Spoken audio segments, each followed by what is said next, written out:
Bonjour, cette séance est consacrée au code intermédiaire et on va commencer par définir c'est quoi le code intermédiaire, pourquoi est-ce qu'on en a besoin. Après ça, on va détailler le code à trois adresses. On va voir les types d'énoncés dans le code à trois adresses et les instructions du code à trois adresses. Après ça, on va parler des structures de données de sauvegarde de la représentation, les quadruples et les triplés. Et on va faire quelques exercices. Après ça, on va voir la traduction des expressions où on va détailler les symboles des règles sémantiques et comment traduire les expressions et générer le code intermédiaire. Et on va terminer par des exercices. Alors tout de suite, le code intermédiaire. Mais avant, on va faire un petit rappel. Donc, dans ce cours de compilation, on a vu l'analyse lexicale. Après ça, nous avons vu l'analyse syntaxique. Nous avons parlé aussi de l'analyseur sémantique. Et maintenant, nous sommes à la génération de code intermédiaire. Sachant qu'il y a des compilations, on passe directement de l'analyse sémantique directement vers la génération du code final. Mais ici, on va détailler la génération du code intermédiaire. Comment est-ce qu'on génère un code intermédiaire? On peut convertir un langage haut niveau directement vers un langage machine spécifique à une architecture matérielle sans passer par un code intermédiaire. Comme j'ai dit, ce n'est pas obligatoire de passer par un code intermédiaire. On va prendre le code haut niveau et on va le traduire à un code bas niveau, mais il est spécifique à une architecture. Si on prend ce code vers une autre machine, il ne va pas marcher parce qu'il est spécifique à la machine où on a fait la traduction, la compilation. C'est pour ça qu'on préfère passer par un code intermédiaire. Dans ce cas, s'il existe n langages de programmation de haut niveau et m architectures matérielles différentes, il faut créer n multiplié par m conversions. Une conversion pour chaque type de matériel si on commence par un langage haut niveau. Donc chaque langage haut niveau va être traduit aux différentes architectures matérielles. Par contre, en passant par un code intermédiaire, il faut créer juste n plus m conversions, un langage haut niveau, et chaque langage haut niveau, il va aller vers un seul langage intermédiaire. Ça, c'est le n, et le m, c'est du code intermédiaire vers chaque architecture matérielle, ce qui fait n plus m. La représentation intermédiaire permet aussi d'appliquer des optimisations indépendantes du langage et de l'architecture cible.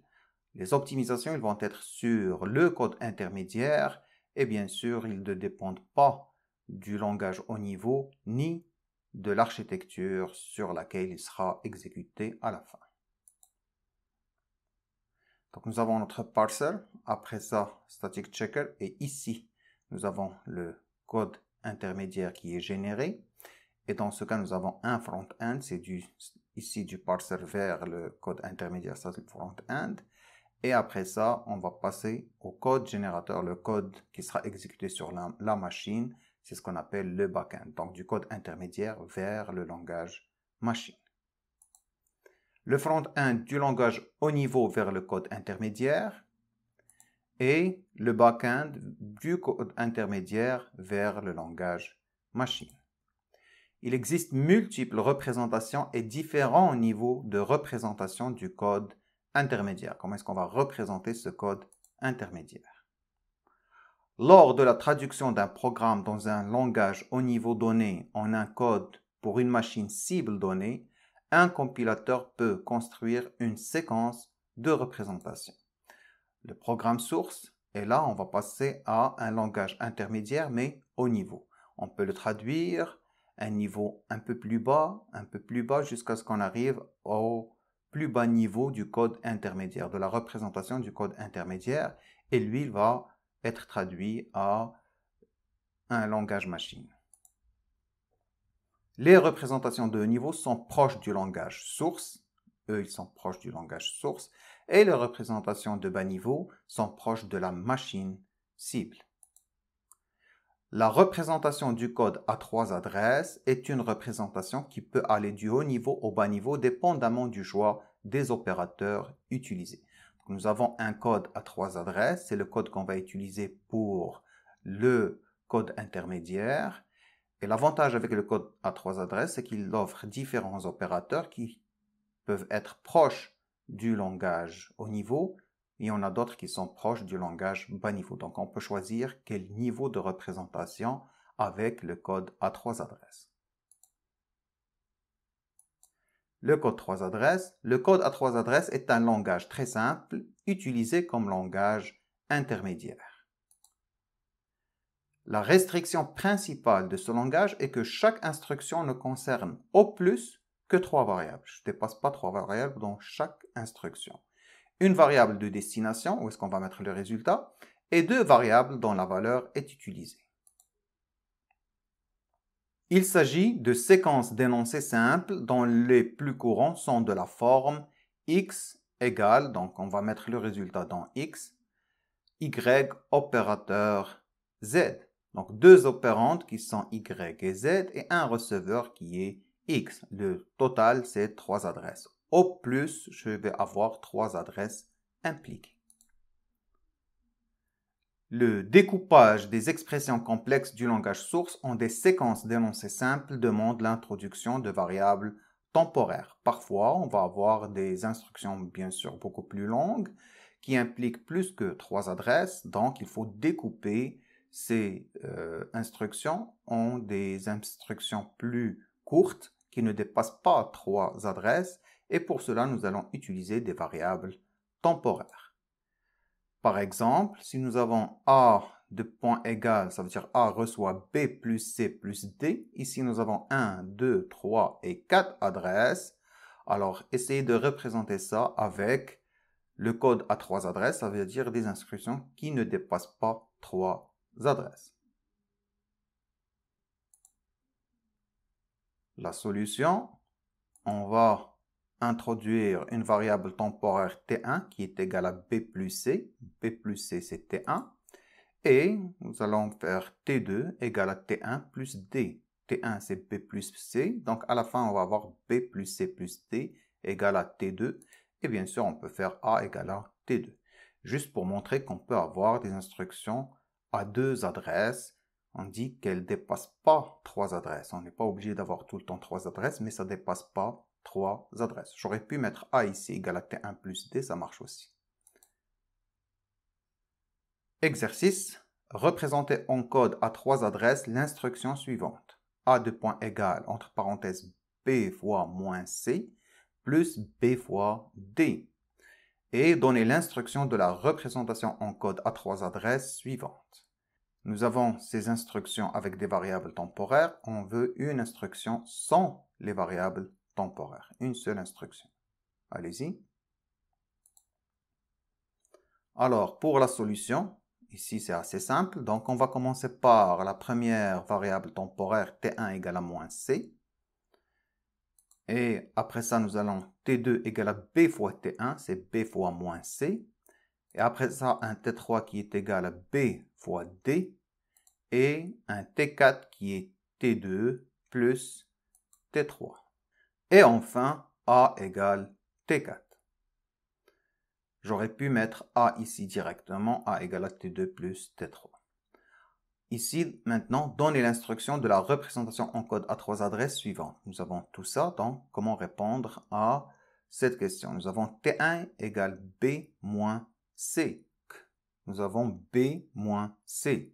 Donc le T1 c'est B moins C, nous avons B moins C. Maintenant nous avons T2 égale à A fois T1 fois tout ça.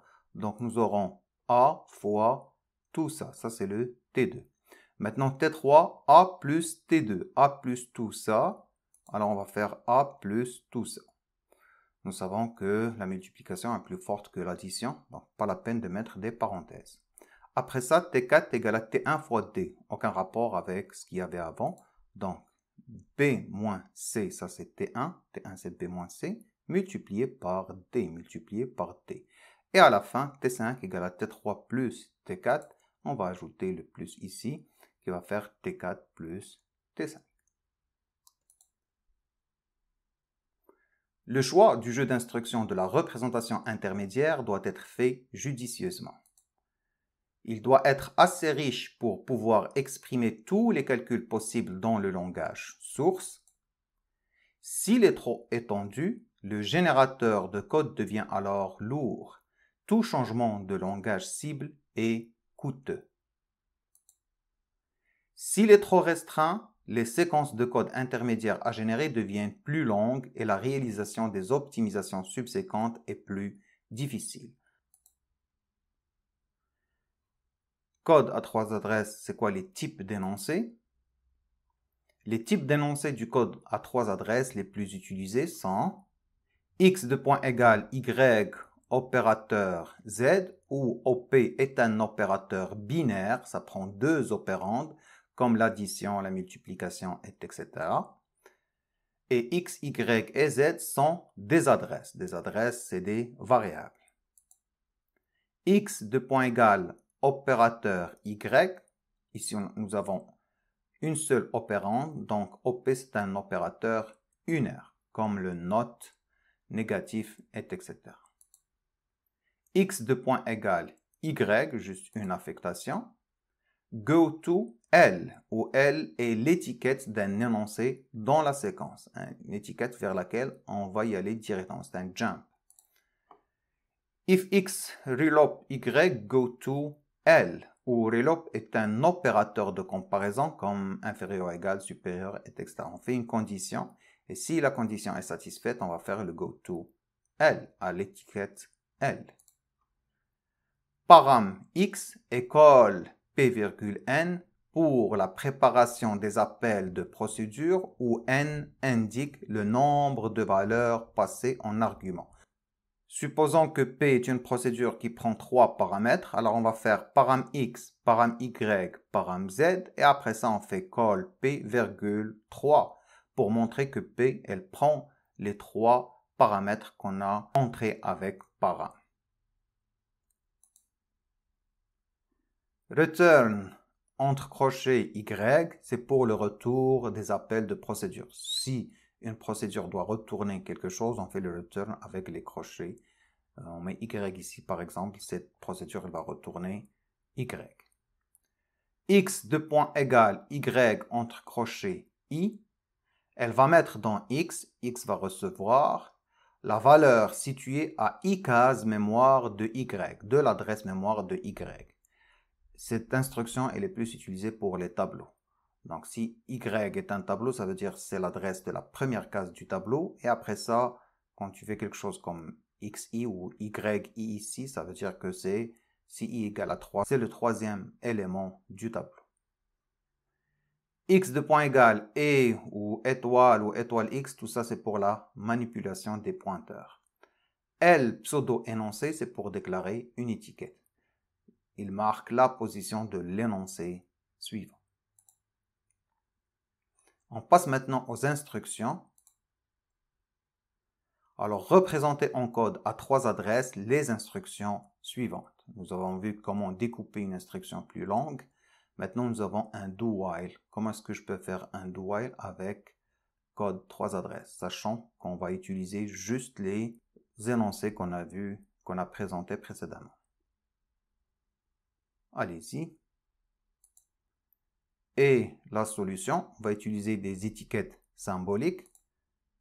On va commencer par une étiquette L sur T1 égale à I plus 1. Ce calcul ici, I égale à I plus 1, on va le mettre dans T1. Après ça, on met I égale à T1. T2 égale à I fois 8. Rappelez-vous, nous avons Y par exemple entre crochets I. Donc le I, c'est combien de cases mémoire est-ce qu'on doit compter avant de prendre la valeur qu'on cherche. Alors le I, il faut vraiment le calculer par case mémoire, par octet. C'est pour ça qu'on va faire I fois 8. 8, c'est le type .8, c'est le type du tableau. Alors pour avoir AI, il faut vraiment se déplacer I fois le type de A. Ici le type c'est 8. T3 égale A T2. Maintenant, on ne va pas faire AI parce que I, ça va être comme le troisième élément. mais on ne va pas chercher après 3 cases. Si chaque élément il prend 8 cases, alors ça va être 3 fois 8. On va aller chercher dans la 24e case, après A bien sûr. Donc T3 égale à A, T2, on prend la valeur qui est distante de T2 cases de A. Maintenant, le if reloop, etc. Donc, if T3 inférieur à V, go to L. On va revenir ici. C'est comme ça qu'on va avoir notre do while. Tant que cette condition est vraie, on va revenir. Go to L, on va revenir ici. Donc, on va boucler. C'est comme ça qu'on va faire le do while. Et bien sûr, si la condition est fausse, là, on va sortir. Solution avec le numéro de position. Alors, on va faire exactement la même chose, mais au lieu d'étiquette, je vais utiliser les adresses des instructions. La première instruction, on dit qu'elle est à l'adresse 100. Donc, ça va être la même chose. 101, 102, c'est les mêmes instructions. La seule chose qui va être différente, c'est ici, au lieu de go to L, j'ai pas de L, j'ai pas de étiquette, mais je vais lui dire go to 100 à l'adresse 100. Et c'est comme ça que je vais boucler. Alors, on passe maintenant aux structures de données de sauvegarde de la représentation. Pour sauvegarder la représentation, on peut utiliser un quadruple, 4 champs. Nous avons l'opérateur, l'argument 1, l'argument 2 et le résultat. On peut aussi utiliser un triplet. On n'a pas besoin de champ résultat. Le champ des résultats n'est pas utilisé. On utilise directement les références aux instructions. Ça veut dire l'adresse de l'instruction. Alors, on va commencer par les quadruples, soit l'instruction suivante, A de point égale B fois moins C plus B fois moins C. Et maintenant, je veux le représenter par un quadruple. Alors, déjà, la solution pour le code 3 adresses, c'est T1 égale à moins C. Et T2, c'est B fois T1, lui. T3 égale moins C pour lui, sachant que j'aurais pu utiliser juste T1. T4 égale à B fois T3, ici. Et T5 égale à T2 plus T4 et A égale T5. Alors ce code 3 adresses, je veux le représenter par des quadruples. Alors pour le quadruple, on a dit qu'on a besoin d'un opérateur, argument 1, argument 2 et résultat. Et nous avons les instructions 1, 2, 3, 4, 5, 6. 1, 2, 3, 4, 5, 6. Donc les 6 instructions. La première, c'est T1, 2 points égale moins C. C'est quel opérateur qu'on va utiliser? C'est U minus, lui, le moins. L'argument 1, c'est C. C'est un opérateur unaire. Il a besoin juste d'un seul argument. Donc l'argument 2 reste vide. Et tout ça, le résultat, on va le mettre dans T1. Le résultat, il va aller dans T1. Maintenant, B multiplié par T1. Qu'est-ce qu'on va écrire dans l'opérateur? C'est la multiplication. Et l'argument 1, c'est B. Et l'argument 2, c'est T1. Et tout ça, le résultat, on va le mettre dans T2. Le résultat, il va être dans T2. Maintenant, T3 égale moins C. C'est la même chose. Donc, U minus C moins C. Et le résultat va être mis dans T3. Maintenant, B fois T3, c'est exactement comme cette ligne. Multipliez B par T3 et le résultat, vous le mettez dans T4. Maintenant, T2 plus T4. Alors, l'addition, l'opérateur, c'est l'addition. T2 plus T4 et le résultat, vous le mettez dans T5. Et la dernière, c'est une affectation A égale T5. Donc, 2 points égales, c'est l'affectation T5 et le résultat, il va être mis dans A. Lui aussi, c'est un opérateur unaire ici. Il prend juste un seul argument. Cette représentation ici, c'est ce qu'on appelle une représentation par des quadruples. On va voir la même représentation, mais cette fois-ci par des triplés. Alors, la même représentation, mais cette fois-ci avec les triplés. Je vais utiliser cette fois-ci l'arbre syntaxique. J'aurais pu utiliser les instructions du code 3 adresses. Alors, toujours OP argument 1, argument 2, mais cette fois-ci, il n'y a pas de résultat. Et on va voir les 6 instructions comme tout à l'heure. La première instruction, c'est U-C. Et là, ça va être U-C. J'ai pas de résultat, mais je sais que c'est l'instruction 1. Donc, je vais faire cette instruction. Après ça, donc je vais écrire multiplier B multiplié par, et je référence cette instruction. Donc, cette instruction va être exécutée et le résultat, c'est moins C. Donc, c'est B multiplié par moins C. Donc, au lieu d'appeler avec une variable temporaire, j'appelle directement avec l'adresse de l'instruction qui donne le résultat. Je continue maintenant U-C encore. Donc, U-C. Et je sais que l'adresse de l'instruction, c'est 2. Maintenant, B multiplié par ça. Donc, multiplication prend l'argument B. Et l'autre argument, c'est l'adresse de lui. Donc, c'est B fois U-C. Maintenant, je veux faire l'addition.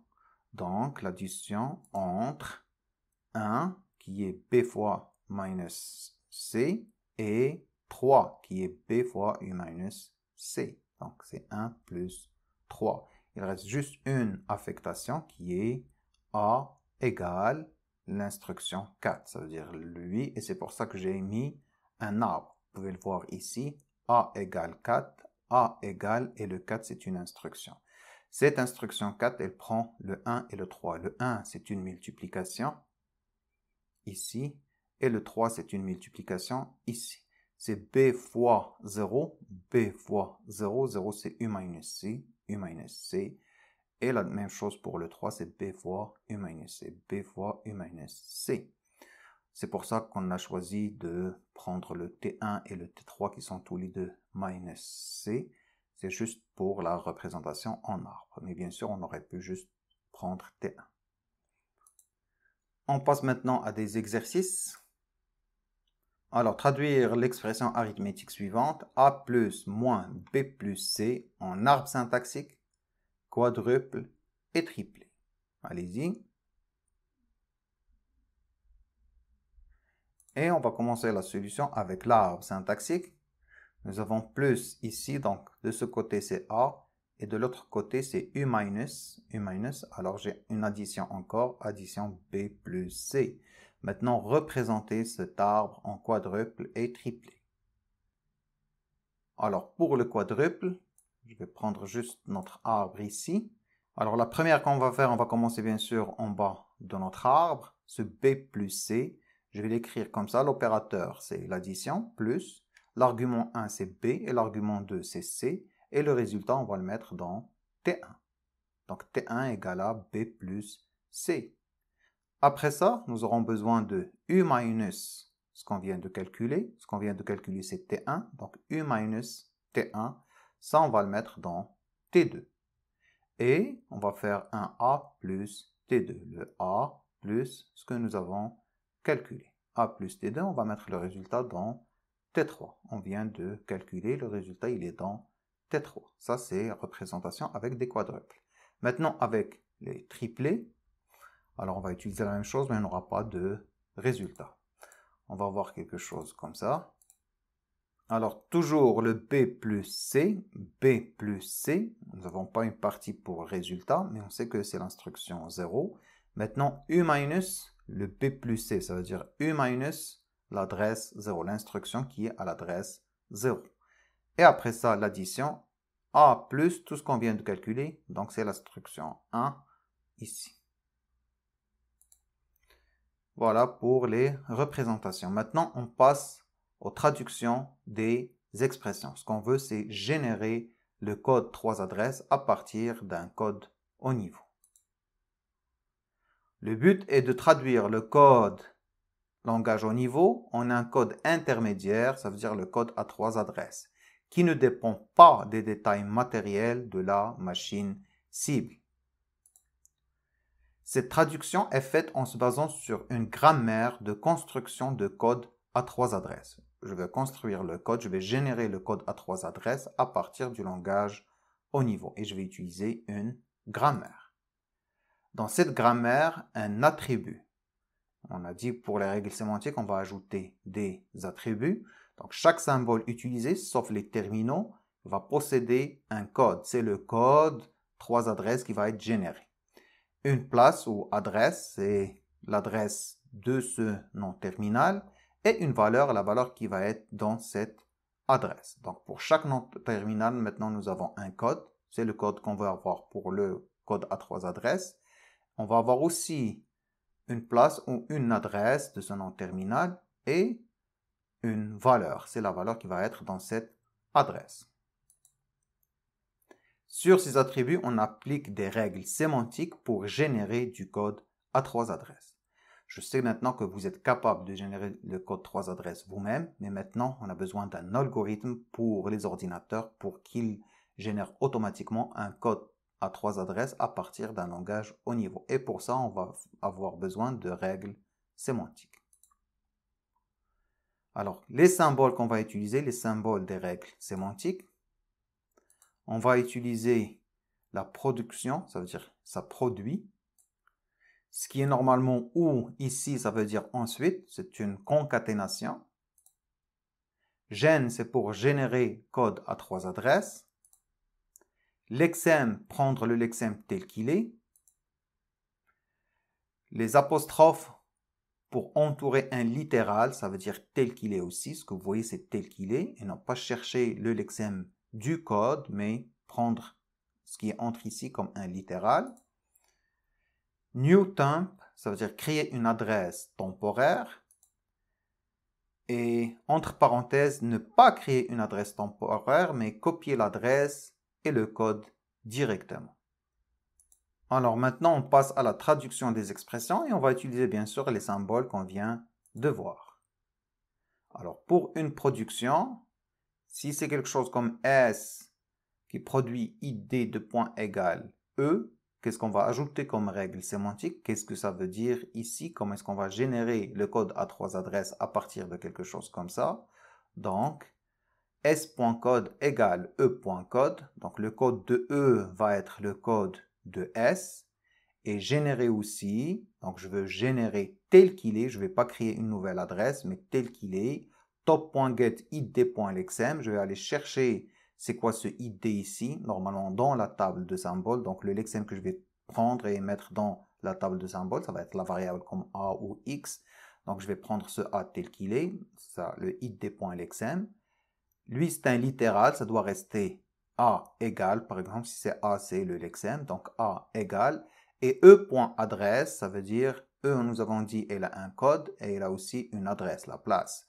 Donc, on va dire que le A est égal ce qui est dans l'adresse de E. Et normalement, on va avoir une valeur dans le E.adresse normale. Si on a quelque chose comme E produit E1 plus E2, qu'est-ce que ça veut dire? On peut dire que déjà, le E.code, c'est quoi? C'est la concaténation où c'est le code de E1 et le code de E2. E.code, c'est E1.code concaténé à E2.code. Il y a juste ça, mais nous avons besoin d'une règle sémantique pour dire que le E.adresse égale à E1.adresse plus E2.adresse. Et pour ce E, nous avons besoin de créer une variable temporaire comme le T1 ici, c'est E.adresse égale new temp, ça veut dire le T1 qui va être T1 égale E1.adresse plus E2.adresse, et après ça, le E.adresse égale le T1. On l'écrit de cette façon ici. E.adresse égale new temp, j'ai besoin d'une variable temporaire. Le E.code, c'est le E1.code plus le E2.code, c'est comme ça que je crée le code de E, et on ajoute cette règle sémantique, cette production de ce code, E.adresse égale, tel qu'il est, le égal E1.adresse plus, le plus c'est un littéral, E2.adresse. Avec E1.adresse plus E2.adresse, ça va être une variable T1, c'est le new temp. Après ça, le E.adresse égale ce T1. Et je continue, le E vers moins E1, je crée un T2 par exemple, donc new temp ça va être le T2, et après à la fin je vais faire E.adresse égale T2. Mais le T2 c'est quoi? Le T2 c'est U minus E1. Donc E.adresse égale U minus E1.adresse. Et le code de E c'est quoi? Le code de lui c'est quoi? C'est le code de E1, E1.code, concaténer, on lui ajoute cette instruction ici qui est générée. On va générer e.adresse égale e minus e1.adresse.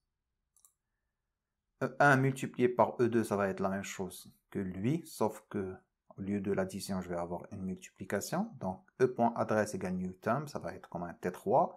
Et le code de E, c'est le code de E1 concaténé au code de E2.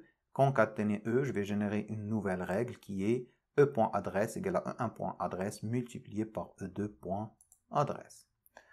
E, entre parenthèses, E1. Donc ici, c'est juste mettre le code de E1 dans E. Et bien sûr, E.adresse égale E1.adresse. E vers ID, c'est un identificateur.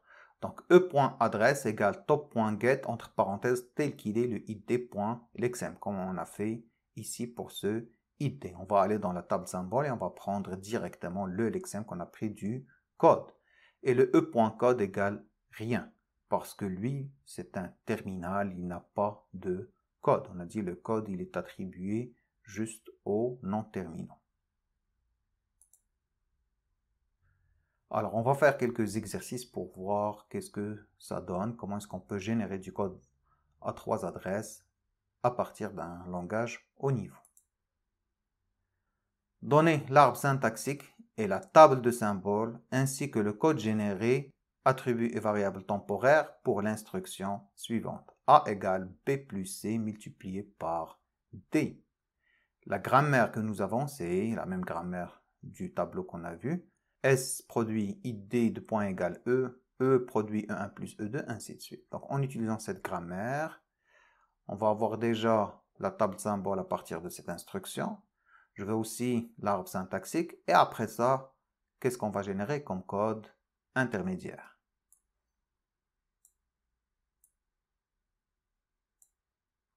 On va utiliser cette grammaire et on va faire l'arbre syntaxique. Nous avons S ID de point égale E, A égale quelque chose, donc S c'est ID, je vais l'appeler ID1 égale E1, donc ce E ici. C'est ce E ici. Alors ce E, j'appelle ici E1, je vais prendre E vers E1 plus E2, donc ce E1 c'est E2 plus E3. Ce E2, puisque j'ai un B, ce E2 ça va être mon B, c'est un ID2. Maintenant, il reste le E3. Le E3, je vais prendre E1 fois O2 parce que ça doit me donner C fois D. Donc, c'est E4 fois E5. Et après ça, ce E4, c'est un ID5. Et ce E5, c'est un ID4. C'est juste des ID. Je vais utiliser cette règle ici. Et bien sûr, pour la table de symboles, je vais trouver tous ces symboles. Je trouve en premier le A. Après ça, le B, après ça, le C, après ça, le D. C'est pour ça que j'ai pris ici ID1, ID2. Donc, ID1, c'est mon A. Et ID2, c'est mon B. Ainsi de suite. Donc, c'est comme ça que j'ai choisi les noms de ces ID. Le premier que j'ai trouvé, c'est ID1. Et bien sûr, c'est A, B, C, D. A, B, C, D, ID1, ID2, ID3, ID4. Maintenant, il reste à générer le code à 3 adresses à partir du tableau qu'on avait montré tout à l'heure. Alors, on doit faire ces étapes. Le 1, c'est E4 vers ID3. Après ça, le E5 vers ID4. Après ça, le E2 vers ID2. Et après ça, le E3 qui produit E4 multiplié par E5. Après ça, E1 qui produit E2 plus E3. Et à la fin, ID1 égale E1. Donc, on va suivre cet ordre. Et on va utiliser le tableau qu'on a produit avec les règles sémantiques. Alors, la solution va être quelque chose comme ça. La première chose, c'est nous avons E4 vers ID3. Et je vais aller chercher mon tableau pour les règles. Alors, E4 vers ID3.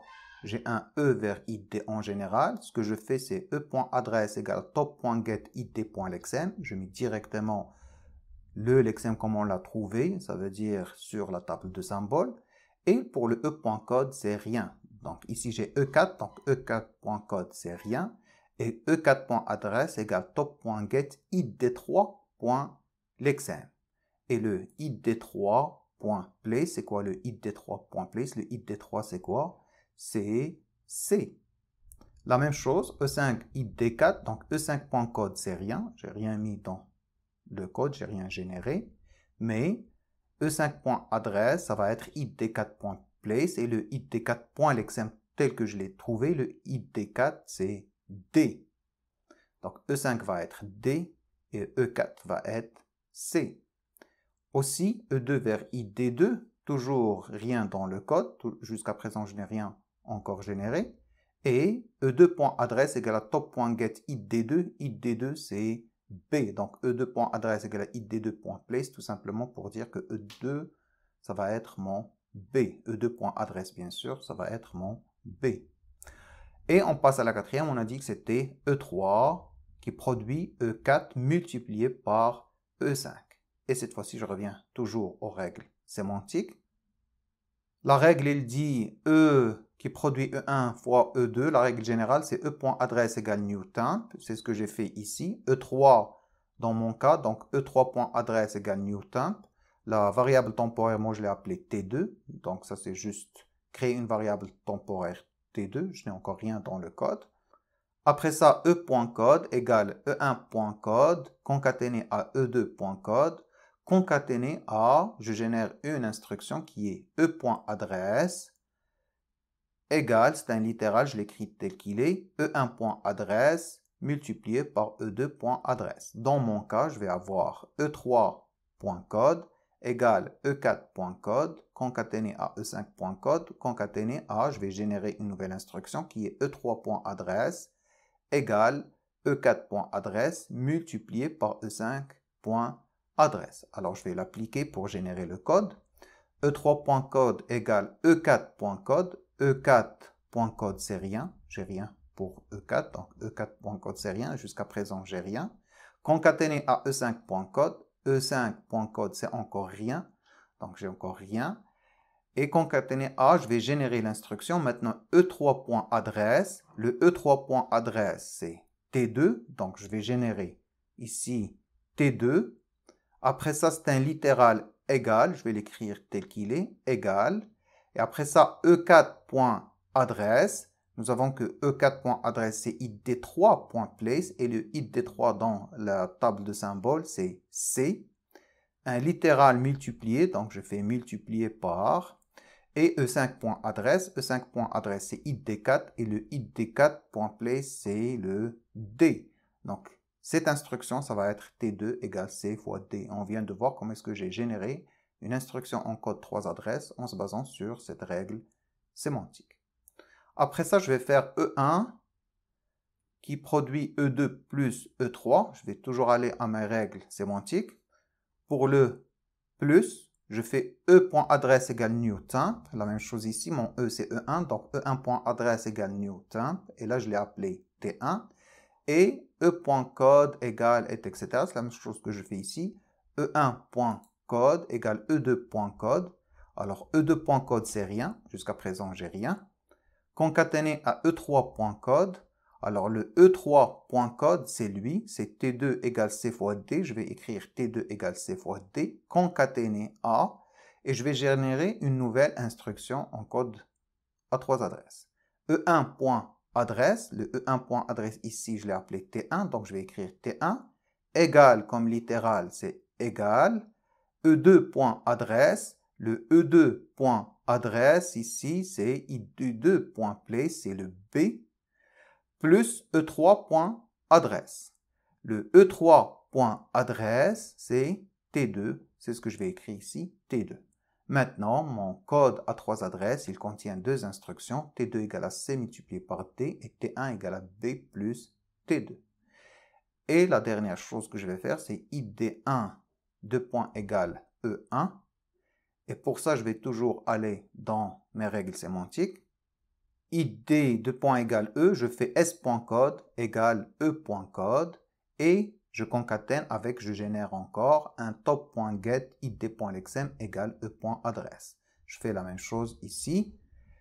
id1, moi, c'est id1 et c'est s.code. Le s.code, ça va être e1.code. Donc, je vais prendre le e1.code, lui, je vais le mettre ici et je vais concaténer, je vais ajouter une instruction en code 3 adresses. C'est top.get id et mon id D1 c'est le A, donc je vais écrire A, égale, c'est un littéral, égale, et E1.adresse, E1.adresse c'est T1, donc A égale T1. Et je viens de générer le code 3 adresses de ce code grâce aux règles sémantiques. Je sais que pour vous c'était intuitif, mais on montre comment est-ce qu'une machine, elle va produire le code à 3 adresses. Traduction du if maintenant, faites la même chose pour le if, mais on ne va pas aller vraiment en détail. Qu'est-ce qu'on peut avoir comme règle sémantique? C'est juste un exemple que je donne ici. S, elle produit if, un E, c'est là qu'on va voir notre condition. Si le E est vrai, then, S1, else, alors S2. Comment est-ce que je peux gérer ça? Si vous le faites vous-même, alors ça va être quelque chose comme ça. Le E.code ici, votre condition en premier. Et le résultat, bien sûr, ça va être dans .adresse ou .place. Alors, if E.place égale à 0, ça veut dire faux. Alors, go to else, c'est une étiquette. Else, qu'est-ce que ça va exécuter? Ça va exécuter s2.code. Ça veut dire que je vais exécuter le code qui est dans le else. Par contre, si le E.place est différent de 0, ça veut dire égal à 1, c'est true. Alors, je ne vais pas faire le go to else, mais par contre, je vais faire s1.code. Je vais exécuter ce qu'il y a dans le then. Et après ça, je vais faire go to else sortie. Je vais sauter la partie du else et je vais à else sortie. Donc ça, c'est pour faire le if avec le code à 3 adresses. Maintenant, c'est quoi les règles sémantiques normalement que je dois produire? Donc, la première chose, c'est avoir un label else et un label else sortie. Voilà les labels else et le label else sortie. Et le s.code, ce code ici, ça va être quelque chose comme, je vais juste suivre ce que j'ai produit ici. Ça va être e.code, donc le e.code, c'est ma condition. Concaténer A, je vais générer if e.place égale 0, if e.place égale 0, go to else. S.ls, c'est l'étiquette que j'ai créée pour le else. Concaténer A, s1.code. Qu'est-ce que je trouve après ça? Je trouve le s1.code. Et après ça, le goto. Donc, concaténer A et je vais générer l'instruction goto s.l sortie. L'étiquette L sortie. Je continue, je vais trouver le else. Donc, ici, je vais concaténer avec le gen s.ls, avec les deux points tels qu'ils sont. Et je vais concaténer avec le s2.code. S2.code. Et je concatène avec, je vais générer s.l sortie, l'étiquette ls sortie avec les deux points comme un littéral, les deux points ici. Juste pour montrer que ces règles ici, ils vont permettre, à chaque fois qu'ils vont trouver un if dans le langage haut niveau, de créer quelque chose comme ça dans le code intermédiaire. Un petit exercice pour terminer, on va voir comment est-ce qu'on peut gérer le cas des déclarations. Donner les règles sémantiques de génération de code, sachant que chaque variable possède deux attributs. On dit dans la règle sémantique, on va ajouter des attributs. Et là, on va ajouter le type et le with. Pour un entier, le type est un integer et le with est 4. Pour un réel, le type est real et le with est 8. Allez-y, donnez déjà la grammaire qui permet de déclarer des variables et des tableaux. Bien sûr, j'irai juste les int et les real. Alors la solution, quelque chose comme ça, il y a plusieurs solutions. Je peux dire que une déclaration, ça peut être une déclaration avec une autre déclaration. Bien sûr, à la fin, c'est un point-virgule. Sachant que cette deuxième déclaration, elle peut être epsilon. Et comme ça, je gère une seule déclaration. Sinon, ce D va être D, D, et ce D encore va être D.D, et je vais ajouter autant de déclarations que je veux.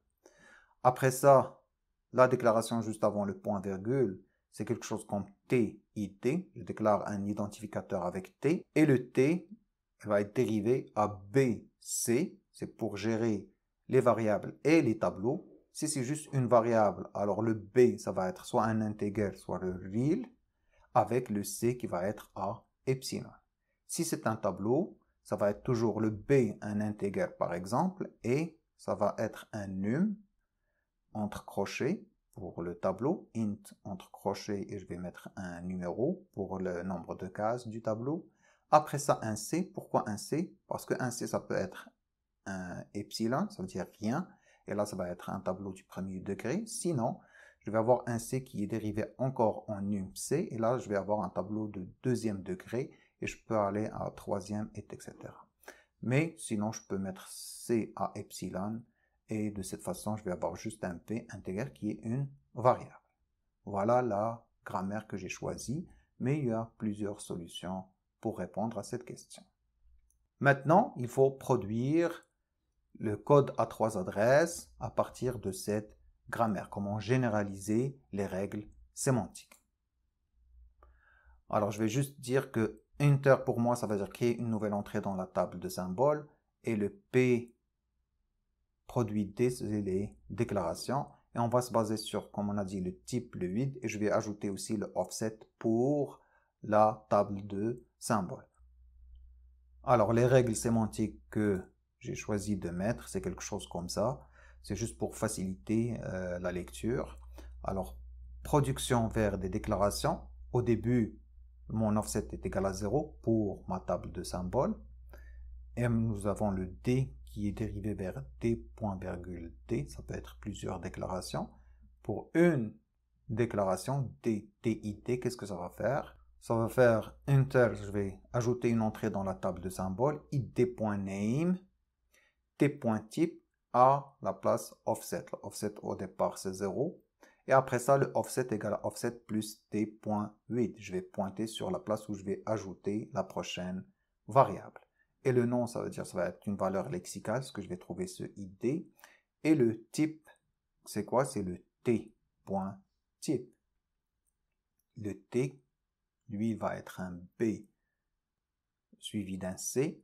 Et le B, ça va être un integer ou un real. Si c'est un integer, alors le t.type, ça va être integer. Et le t.8, ça va être 4. Mais si c'est un real, le B, c'est un real, ça veut dire le t, il est vers B. Alors, t.type, ça va être real. Et t.8 égale 8. Toujours pour ici. Si C est epsilon, ça veut dire que D, il est dérivé juste vers B, ID, et c'est juste une variable, on va faire juste ça. Par contre, si C est dérivé vers num C, alors maintenant le T.type, toujours ici, le T.type c'est un array de num.val, le numéro ici, la valeur on va la prendre telle qu'elle est, c'est la valeur lexicale ici. B.type, toujours le type, ça va être un array de integer ou un array de real. Et le T.8 égale num fois b.type. Et on va faire toujours le offset égale à offset plus t.8. C'est le nombre de cases multiplié par le type. Donc quelque chose comme ça pour répondre à cette grammaire pour générer le code à 3 adresses et ici pour créer la table de symboles.